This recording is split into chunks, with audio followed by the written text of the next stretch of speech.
கிறிஸ்துவுக்குள் பிரியமானவர்களே, இந்த நாளிலும் நாம் தியானிக்க இருக்கின்ற தீர்க்கதரிசி சிமியோன் என்கின்ற தீர்க்கதரிசியை குறித்து நாம் தியானிக்க அழைக்கப்படுகிறோம். லூக்கா 2ஆம் அதிகாரம் 25ஆம் வசனம் முதல் 35ஆம் வசனம் வரை இந்த மனிதனை குறித்து நாம் பார்க்கின்றோம்.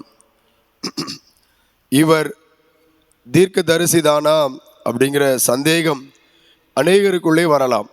ஏனென்று சொன்னால், லூக்கா இவரை அறிமுகப்படுத்துகின்ற போது ஒரு மனுஷன் இருந்தான் அப்படின்னு சொல்லி தான் அறிமுகப்படுத்துகிறார். அப்பொழுது சிமியோன் என்னும் பெயர் கொண்ட ஒரு மனுஷன் எருசலேமில் இருந்தான். சாதாரண ஒரு மனிதனாக இருந்தான் என்று சொல்லப்பட்டிருக்கிறது.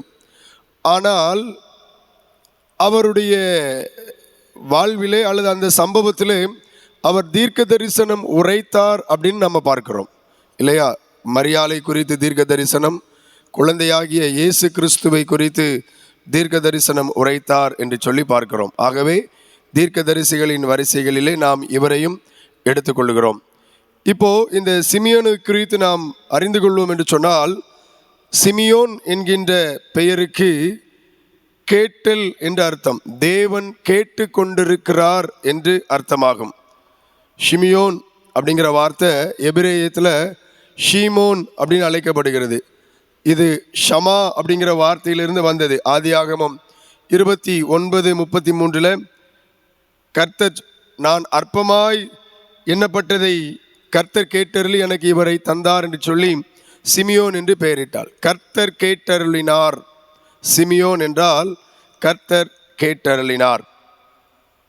தேசத்திற்காக இங்கே இந்த சிமியோன் ஏறெடுத்த ஜெபத்தை கர்த்தர் கேட்டார். அதே போல கர்த்தருடைய சத்தத்தை சிமியோனும் கேட்டார் என்று சொல்லி நாம் இங்கே பார்க்கின்றோம். இவருடைய வாழ்வை குறித்து நாம் பார்க்கின்ற போது இவருடைய பெற்றோர் அல்லது இவருடைய ஆரம்ப கால வாழ்க்கை குறித்து எந்த ஒரு காரியமும் சொல்லப்படவில்லை. ஆனால் வரலாற்றில் நிறைய காரியங்கள் இவரை குறித்து சொல்லுகிறார்கள். ஆனால் இன்றைய இறையியல் அறிஞர்கள் அதை முற்றிலுமாக எதிர்க்கிறார்கள். பட் நான் சொல்லுகிற காரியங்கள் உண்மை என்று உறுதியாக சொல்ல முடியாது. ஆனால் இவருடைய வாழ்வை குறித்து, வரலாறை குறித்து பல குறிப்புகள் சொல்லப்படுகிறது. ஒன்று, இவருடைய தகப்பனார் பெயர் ஹிலேல் என்று சொல்லுகிறார்கள். ஹிலேல் என்பவருடைய மகனாக இவர் காணப்பட்டார். அப்போஸ்தலர் 5:34 சொல்லப்பட்டிருக்கிற கமாலியேலின் தந்தை என்றும் இவர் அழைக்கப்படுகிறார். கமாலியேலின் தந்தை என்றும் அழைக்கப்படுகிறார்.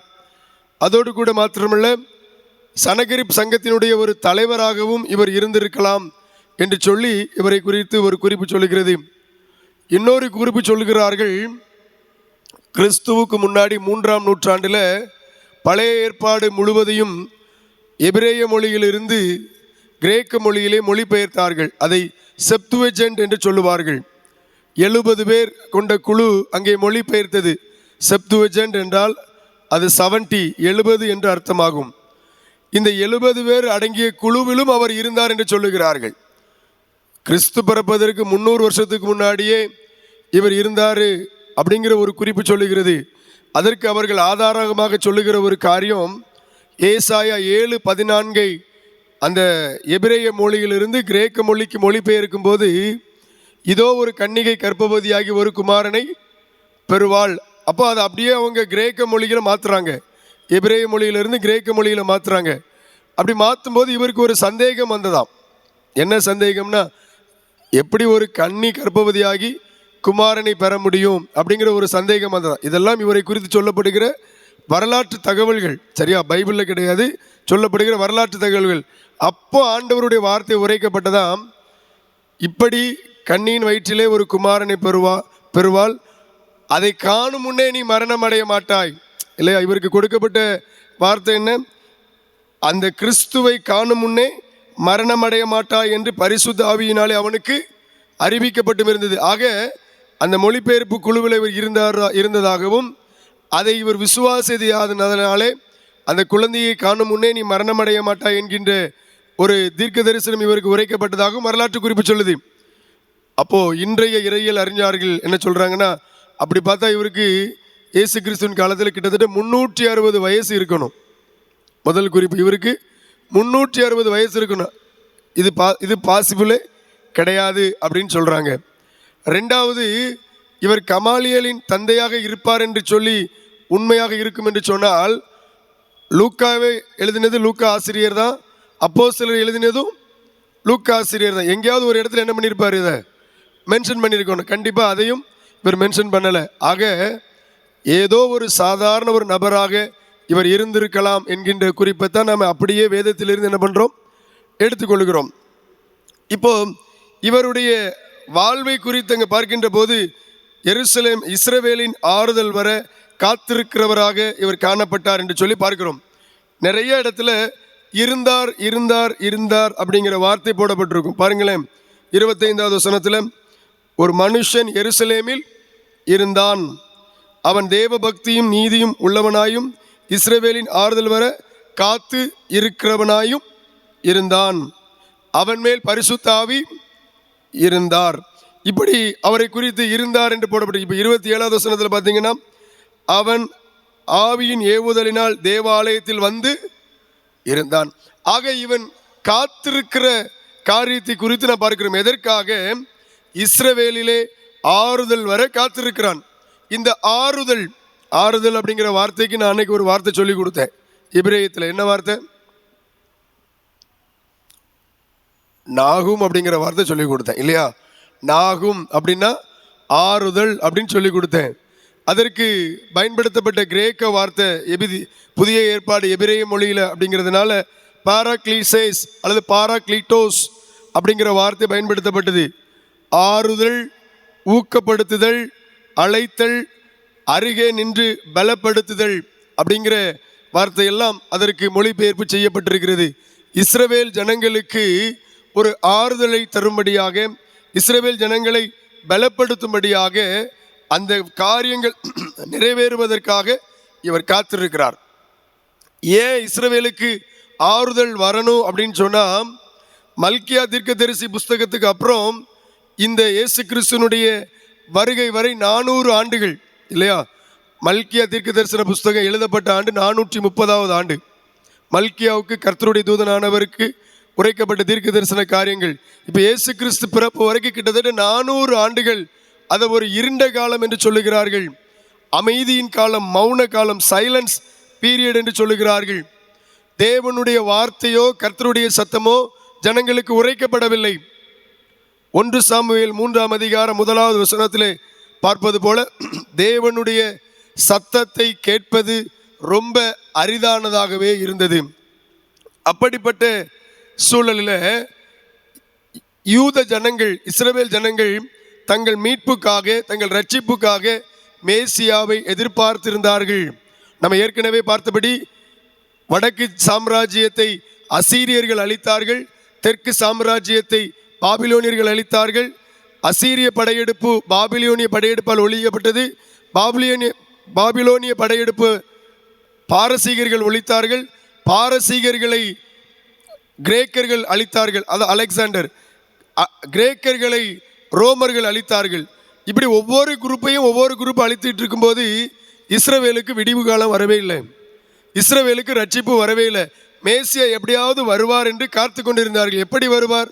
அவர் ஒரு ராஜாவாக வருவார், ஒரு போர் வீரராக வருவார், வந்து இந்த ரோம சாம்ராஜ்யத்தை அடியோடு அழித்து எங்களுக்கு ஒரு மீட்பை தருவார் என்று சொல்லி அவர்கள் காத்திருந்தார்கள்.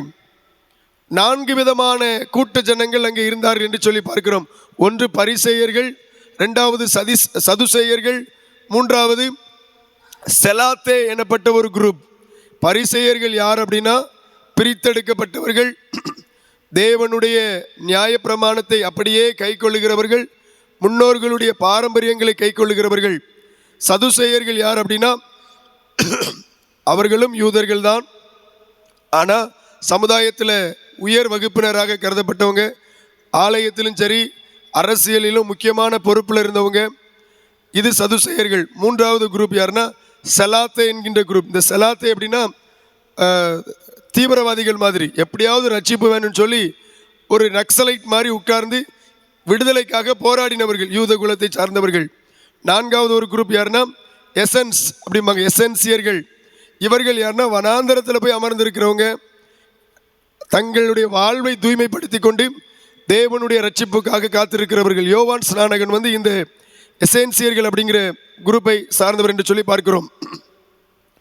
இங்கே இந்த சிமியோன் தன்னுடைய வாழ்க்கையில் நன்மை வேண்டும் என்று சொல்லியோ, தனக்கு ஒரு ஆசீர்வாதம் என்று சொல்லியோ காத்திருக்காம இஸ்ரவேலின் மேல் ஆறுதல் வர காத்திருக்கிறவனாய் காணப்பட்டான். தேசத்தின் நன்மைக்காக, தேசத்து ஜனங்களுடைய ஆசீர்வாதத்திற்காக, தேசத்து ஜனங்களுடைய வாழ்க்கையிலே மீட்பு கிடைக்கும்படியாக இவர் காத்திருக்கிறார் என்று சொல்லி பார்க்கிறோம். எப்படி காத்திருக்கிறார்? விடியற் காலத்துக்கு காத்திருக்கிற ஜாமக்காரரை போல ஒவ்வொரு நாளும் தேவனுடைய ஆலயத்திலே அவர் காத்திருக்கிறார் என்று சொல்லி பார்க்கிறோம். அடுத்தபடியாக இவருடைய காரியத்தை குறித்து நான் பார்க்கின்ற போது, பரிசுத்த ஆவியானவர் அவர் மேல் இருந்தார். பழைய ஏற்பாட்டு காலத்தில் தீர்க்க தரிசனம் உரைக்கப்படுகிற போது அந்த சூழலுக்கு ஏற்ப பரிசுத்த ஆவியானவர் ஒவ்வொரு மனிதன் மேலும் இறங்கினார். இப்போ கிதியோன் மேலே பரிசுத்த ஆவியானவர் இறங்கி மீதியானியருடைய கைக்கு ரட்சிப்பை கொடுத்தார். இன்னும் பழைய ஏற்பாட்டில் ஒவ்வொரு முறை சாமுவேல் மேலே பரிசுத்த ஆவியானவர் ஜனங்களுக்கு வார்த்தை உரைத்தார். கர்த்தருடைய ஆவியானவர் என் மேல் இறங்கி, கர்த்தருடைய ஆவியானவர் எனக்கு சொன்னதாவது, இப்படி தான் ஏசாயாவை பார்க்கிறோம், எரேமியாவை பார்க்கிறோம், எசேக்கியேலை பார்க்கிறோம். ஆனால் இந்த சிமியோன் குறித்து சொல்லப்படுகின்ற போது கர்த்தருடைய ஆவி, பரிசுத்த ஆவி அவன் மேல் இருந்த பெர்மனன்ட் பிளேஸ். இன்றைக்கு பரிசுத்த ஆவியானவர் நம்மோடு கூட இருக்கிறார். எதற்கு பின்பாக என்று சொன்னால், வரலாற்றின்படி பெந்தேகோஸ்தே என்னும் நாள் வந்தபோது, அப்போஸ்தலர் 2வது அதிகாரத்தில் பார்க்கிறோம் இல்லையா? ஆக பெந்தேகோஸ்தே நாளுக்கு முன்பாக இயேசு கிறிஸ்துவனுடைய பிறப்பின் நாட்களிலேயே பரிசுத்த ஆவியானவர் இந்த சிமியோன் மேல் இருந்தார் என்று சொல்லி பார்க்கிறோம். இவருடைய வாழ்வை குறித்து பார்க்கின்ற போது தனிப்பட்ட காரியம், இவர் ஒரு நீதிமான். 25வது வசனம் சொல்லுகிறது, அவன் நீதியும் தேவ பக்தி உள்ளவனுமாயிருந்தான்.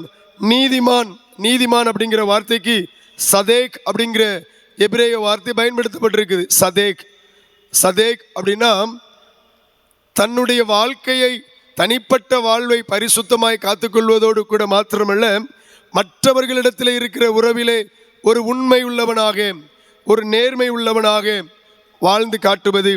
ஏழைகள், விதவைகள், ஒடுக்கப்பட்டவர்கள் இவர்களுக்காக ஆதரவு கொடுப்பது, சமூகத்திலே ஒரு தலைவனை போல வாழ்ந்து காட்டுவது, அதுதான் நீதிமான்.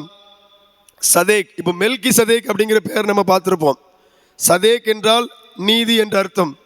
மெல்கி சதேக், மெல்கிங்கிற வார்த்தை மிலேக் அப்படிங்கிற வார்த்தையிலிருந்து வந்தது. மிலேக்னா ராஜா இல்லையா? கடந்த ஆண்டு ஃபுல்லாக தியானித்தோம்ல, மிலாக்கிம் ராஜாக்கள். அப்போ மெல்கி சதேக்னா நீதியின் அரசர், நீதியின் அரசர். இப்போ இந்த இவனுடைய வாழ்க்கையில் அடுத்து பார்க்குறோம், இவர் பக்திமான் என்று சொல்லி. பக்திமான் என்பது கிரேக்க மொழியில் யூலாஃபீஸ் என்ற வார்த்தை பயன்படுத்தப்பட்டிருக்கிறது. தேவனுக்கும் தனக்கும் இடையே இருக்கிற உறவிலே சரியாக இருந்தார். பக்தி உள்ளவர், கர்த்தருடைய கட்டளைகளை அப்படியே கை கொள்ளுகிறவர், கவனமாய் பற்றி கொண்டவர், பரிசுத்தத்தை குறித்த பயம் நிறைந்தவர், பரிசுத்த வாழ்க்கையிலே அப்படியே வாழ்ந்தவர் என்று சொல்லி இவரை குறித்து சொல்லப்பட்டிருக்கிறது. ஆக நீதிமான், பக்தி உள்ளவர் அப்படின்னு சொல்லி பார்க்கிறோம். தொடர்ந்து நாம் பார்க்கின்ற போது 27வது வசனத்தில், அவன் ஆவியின் ஏவுதலால் தேவ ஆலயத்திலே வந்திருந்தான் என்று சொல்லி பார்க்கிறோம். இயேசு என்னும் பிள்ளைக்காக நியாயப்பிரமாண முறைமையின்படி செய்வதற்கு தாய் தகப்பன்மார் அவரை உள்ளே கொண்டு வருகையில், இயேசு கிறிஸ்து பிறந்து இப்போ 8ஆம் நாளிலே விருத்த சேதனம் அடையும்படிக்கு அங்கே சுத்திகரிப்பு நாட்கள் நிறைவேறியது. இப்போ ஒரு 40 நாட்கள் கழித்து மரியாள், யோசேப்பு குழந்தையை தேவ ஆலயத்திற்கு எடுத்து வருகிறார்கள். எடுத்து வருகிற அந்த நேரத்தில் ஆவியானவர் இவரையும் அங்கே அழைத்து வருகிறார் என்று சொல்லி பார்க்கிறோம். 28வது வசனத்தில், இவர் அந்த குழந்தையை கைகளில் ஏந்தி தேவனை ஸ்தோத்தரித்து தீர்க்க தரிசனத்தை பாடலாக பாடினார். இந்த பாடல் சிமியோனின் கீதம் என்று அழைக்கப்படுகிறது. நங் டிமிட்ஸ் என்று சொல்லி லாட்டின் மொழியில் சொல்லுகிறார்கள். சிமியோனின் கீதம். இந்த கீதம் வாரந்தோறும் நம்முடைய ஆலயத்திலும் பாடப்படுகிறது. மாலை ஆராதனைகளிலே இந்த பாடல். ஆண்டவரே, உமது வார்த்தையின்படியே உமது அடியேனை இப்பொழுது சமாதானத்தோடு போக விடுகிறீர். சிமியோனின் கீதம் எப்பெல்லாம் பாடுவாங்க அப்படின்னா, மாலை ஆராதனை, அடக்க ஆராதனையில் எப்போதும் இந்த பாட்டு இருக்கும். அடுத்தபடியாக விஜில் சர்வீஸ், ஆயத்த ஆராதனைகளிலே இந்த பாடல் பாடுவார்கள். கேம்ப்ளின் சர்வீஸ், இந்த லெந்து காலங்களில் நாம் நடத்துகின்ற இரவு ஜெப ஆராதனைகளும் இந்த பாடல் பாடப்படும். இந்த பாடலுடைய பொருள் என்ன அப்படின்னா, மாலை பொழுது வந்தது, எங்கள் வாழ்க்கையை உம்முடைய கரத்தில் ஒப்புக் கொடுக்கிறோம், எங்களை சமாதானத்தோடு நீர் அனுப்பிவிடும். ஒரு நிறைவு, வாழ்விலே எல்லாவற்றையும் நான் கண்டுவிட்டேன், என்னை நிறைவாய் அனுப்பும் அப்படிங்கிற ஒரு நிறைவு பாடலாக இது அங்கே பாடப்பட்டிருக்கிறது. இந்த பாடலை குறித்து நான் பார்த்தோம் என்று சொன்னால், ஆண்டவரே அப்படின்னு சொல்லி ஆரம்பிக்கிறாரு. ஆண்டவரே அப்படிங்கிற வார்த்தைக்கு இந்த இடத்துல பொதுவாக ஆண்டவர், கர்த்தர் அப்படின்னா குரியோஸ் அப்படிங்கிற கிரேக்க வார்த்தை பயன்படுத்தப்பட்டிருக்கும். இந்த இடத்துல டெஸ்போட்டேஸ் அப்படிங்கிற ஒரு கிரேக்க வார்த்தை பயன்படுத்தப்பட்டிருக்கு. அதனுடைய பொருள் என்ன சொல்லிடுறாங்க அப்படின்னா, தன்னை முழுவதுமாக அர்ப்பணித்த ஒரு தலைவர், தன்னை முழுமையாக ஆட்கொண்டிருக்கிற எஜமானன், தன் மேல முழுமையான அதிகாரம் கொண்டிருக்கிற ஒரு முதலாளி. இந்த டெஸ்போட்டேஸ் அப்படிங்கிற வார்த்தைக்கு தன் மீது முழுமையான அதிகாரம் கொண்ட எஜமானனை குறிக்கின்றது. நான் எப்படி வாழ வேண்டும், எப்போ இறக்கணும், என் வேலை என்ன, எல்லாவற்றையும் இந்த எஜமானன் தான் தீர்மானிப்பார். டெஸ்போட்டேஸ் ஆண்டவரே அப்படின்னு அழைக்கிறார் இல்லையா, அதுக்கு என்ன அர்த்தம்னா, என் வாழ்க்கையில் நான் எப்படி வாழ வேண்டும், எப்போ இறக்கணும், என் வேலை என்ன, எல்லாமும் உம்முடைய சித்தம் அப்படிங்கிற அந்த கணத்தை கொடுப்பது தான் இந்த டெஸ்போட்டேஸ், ஆண்டவரே அப்படிங்கிற வார்த்தை. தமிழில் ஒரே வார்த்தையில் நாம் மொழிபெயர்த்து வைத்து விட்டார்கள். ஆனால் அதற்கு உண்மையான ஆழமான அர்த்தம் இதுதான். சொல்கிறார், உமது அடியேனே என்று சொல்லுகிறார். அடியேன், அடியேன் அப்படின்னா டூலோஸ் அப்படிங்கிற கிரேக்க வார்த்தை, ஸ்லேவ். நான் உம்முடைய வேலைக்காரன். வேலைக்காரன்னா நம்ம வீட்டில் வச்சிருக்கிற வேலைக்காரங்க வேலைக்காரி மாதிரி இல்லை, விலைக்கு வாங்கப்பட்ட அடிமை. விலைக்கு வாங்கப்பட்ட அடிமைனா எப்போ என்னன்னாலும் இந்த எஜமான் அந்த அடிமைக்கு தீங்கு செய்யலாம், அடித்து கொள்ளலாம், அல்லது அவனை எந்த வகையிலும் எந்த காரியத்தையும் செய்ய வைக்கலாம். அப்படிப்பட்ட அடிமை. அதை சொல்றார், உமது அடியேனை இப்பொழுது சமாதானத்தோடு போக விடுகிறீர். அதனுடைய பொருள், ஒரு இராணுவ வீரன் இரவு பாதுகாப்பில் இருக்கிறான், விடியும் வரை அவனுடைய டியூட்டி இருக்கு, முடிஞ்சதுக்கப்புறம் இப்போ என் வேலை முடிஞ்சிட்டு நான் சென்று வருகிறேன் என்பதற்கு அர்த்தமாக. அதே போல எஜமானன் தன்னுடைய வேலைக்காரனுக்கு, அடிமைக்கு விடுதலை பத்திரம் கொடுத்து, நீ இனி விடுதலையாக்கப்பட்டாய், நீ போகலாம், உன் வேலை முடிந்தது அப்படின்னு சொல்லி அந்த விடுதலை பத்திரம் கொடுப்பதை போல. அதே போல கப்பல் அங்கே போர்ட்டில் நிற்குது, இப்போ கப்பல் அங்கே உள்ளே போகலாம், நங்கூரத்தை எடுத்து விட்டு அதற்கு அனுமதி கொடுப்பது. அதே போலத்தான் இவர் சொல்றாரு, இதுவரைக்கும் நான் காத்திருந்தேன், இந்த குழந்தையை, இந்த மேசியாவை காணும் முன்னே நான் மரணமடைய மாட்டேன் என்கின்ற தீர்க்க தரிசனம் எனக்கு உரைக்கப்பட்டது. இப்போ நான் சமாதானத்தோடு போகிறேன். சமாதானம் என்பது பூரண அமைதி.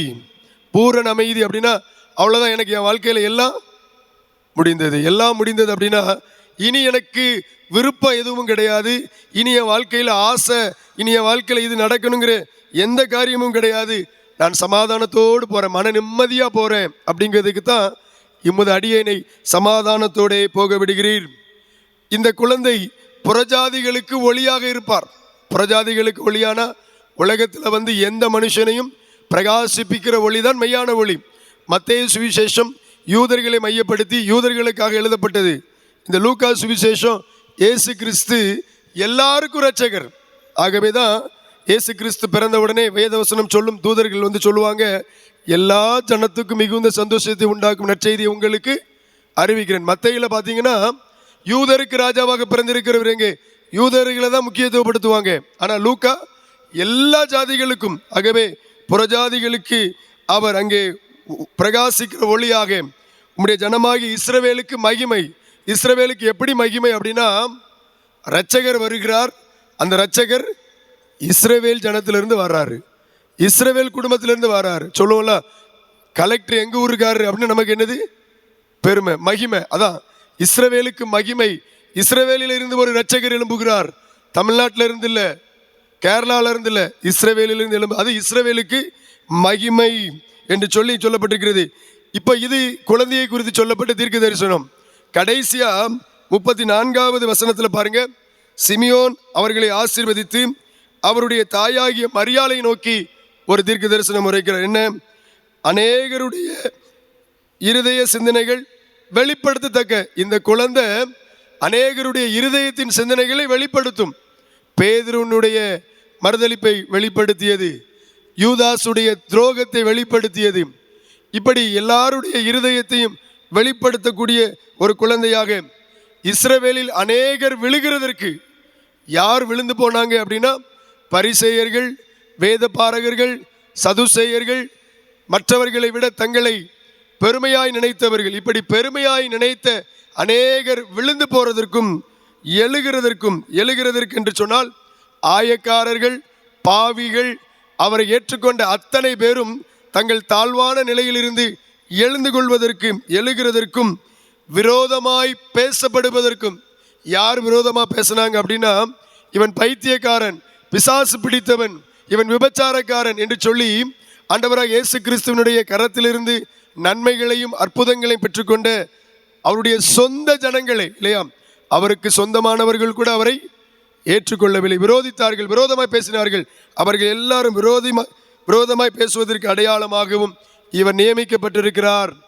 உன் ஆத்துமாவையும் ஒரு பட்டயம் உருவி போகும் என்றான் அப்படின்னு இவர் கடைசியாக தீர்க்க தரிசனம் உரைக்கின்றார். ஆத்துமாவை பட்டயம் உருவி போகும்னா இவர் சிலுவையில் அடிக்கப்பட போறாரு. இந்த அம்மாவுக்கும் சிலுவை அப்படி இல்லை. சிலுவையிலே அடிக்கப்படுகின்ற போது மரியாள் அருகே நிற்கின்றார். அங்கே இயேசுவினுடைய விழாவிலே ஈட்டி குத்தப்படும் போது பக்கத்தில் இருந்து இருக்கிற தாயினுடைய உள்ளத்தை யோசித்து பாருங்க. இப்போ நமக்கு கூட நம்ம நிறைய நேரம் சொல்லுவோம், நமக்கு முன்னாடி ஏதாவது ஒருத்தர் வேதனைப்படுறாங்க, துன்பப்படுறாங்கன்னா, என் ஈரக்குலையே வெடிச்சது போல இருந்ததுன்னு சொல்லுவோம். அதே போல தன் மகன் சிலுவையிலே அங்கே வேதனை அனுபவித்துக் கொண்டிருக்கிற அந்த சூழலை காணக்கூடிய ஒரு பாக்கியமாகவோ அல்லது ஒரு வேதனையாகவோ அவருக்கு கொடுக்கப்பட்டது. உன் ஆத்மாவையும் ஒரு பட்டயம் உருவி போகும். நான் மரித்தே போனேன் அப்படின்னு சொல்ற அளவுக்கு அவருடைய நிலை மாறி போனது. எனக்கு அருமையானவர்களே, அருமையான ஆண்டவராக இயேசு கிறிஸ்துவை குறித்து, குழந்தை பாலகனை குறித்து, தாயாகிய மரியாளை குறித்து எல்லா தேசத்து ஜனங்களுக்கும் தீர்க்க தரிசனமாக உரைத்ததினால இவர் தீர்க்க தரிசி என்று கூட அழைக்கப்படுகிறார். நம்மிடையே பேசுகிற காரியம் ஒன்று, இன்னைக்கு நிறைய நேரம் நம்ம ஆசீர்வாதத்துக்காக தான் காத்திருக்கோம். எனக்கு நன்மை கிடைக்கணும், என் குடும்பத்துக்கு நன்மை கிடைக்கணும் என்று சொல்லி இந்த சிமியோன் இஸ்ரவேல் ஆறுதல் வர காத்திருந்தார் என்று சொல்லி பார்க்கிறோம். தேசத்திற்காக, தேசத்தின் ஜனங்களுக்காக திறப்பிலே நின்று மன்றாடக்கூடியவர்களாய் நாம் காணப்பட வேண்டும். கர்த்தருடைய சத்தம் அரிதான காலத்தில் பரிசுத்த ஆவியானவர் அவரோடு கூட இருந்தார். இன்றைக்கும் ஆண்டவருடைய சத்தம் கேட்கப்படக்கூடிய அரிதான காலத்தில் இருக்கிறோம். நாம் அவரோடு கூட இருக்கிற அந்த ஐக்கியத்திலே நிலைத்திருக்க அழைக்கப்படுகிறோம். தேவாலயத்திற்கு அனுதினமும் வந்தார். நாமும் கூட ஆண்டவர் சமூகத்திலே அனுதினமும் கூட கூடி வர அழைக்கப்படுகிறோம். ஆபகுக் 2:3 சொல்லப்பட்ட வசனத்தின்படி நிச்சயமாய் அது நிறைவேறும், அது தாமதித்தாலும் அதற்கு காத்திரு. நம்முடைய வாழ்விலே ஆண்டவர் நமக்கு தந்த திட்டங்களும் தீர்க்க தரிசனங்களும் வாக்குத்தத்தங்களும் நிச்சயமாய் ஒரு நாளிலே நிறைவேறும். நாம் அதற்காக காத்திருக்க அழைக்கப்படுகிறோம். ஜெபம் செய்வோம்.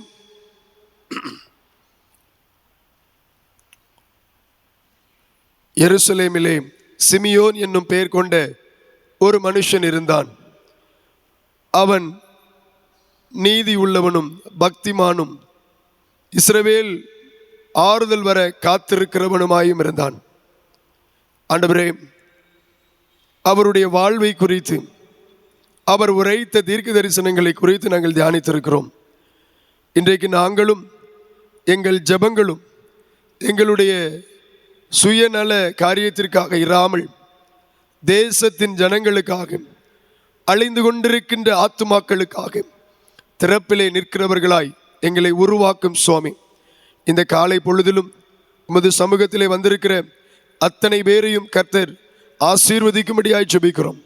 தரிசனம் பெற்றவர்களாய் கடந்து செல்ல கிருபை தாரும். தீர்க்க தரிசன வரங்களை நாடுகிறவர்களாய் காணப்பட எங்களுக்கு கிருபை தாரும். பரிசுத்த ஆவியானவர் சிமியோன் மேலே இருந்தது போல எங்கள் மேலும் என்றைக்கும் தங்கியிருக்க வேண்டும் என்று சொல்லி ஜெபிக்கிறோம். சத்தியத்திற்குள்ளாய் எங்களை நடத்துவீராக, பாவத்தை கண்டித்து உணர்த்துவீராக, நியாயத்தை குறித்து, நீதியை குறித்து, நியாய தீர்ப்பை குறித்து எங்களுக்கு உணர்த்த வேண்டும் என்று சொல்லி ஜெபிக்கிறோம். எங்களை அனுதினமும் வழி நடத்தும்.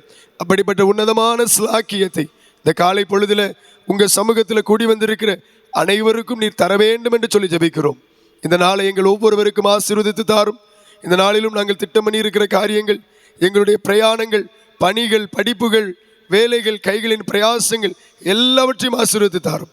இந்த நாளிலும் காலை முதல் மாலை வரையிலும் உடைய பிரசன்னம் எங்களோடு கூட தங்கியிருக்க வேண்டும் என்று சொல்லி ஜெபிக்கிறோம். மாலை பொழுதில் நடைபெறுகிற சிறப்பு சுகமளிக்கும் ஆராதனையிலும் கர்த்தருடைய பிரசன்னம், கர்த்தருடைய வல்லமை பெரிதாய் விளங்க வேண்டும் என்று சொல்லி ஜெபிக்கிறோம். எங்களை முற்றிலும் முழுவதுமாக தாழ்த்தி அர்ப்பணிக்கிறோம். இந்த நாளிலே பிறந்த நாள் மற்றும் திருமண நாளை ஆசரிக்கிற பேராலய திருச்சபையாருக்காக ஸ்தோத்திரம்.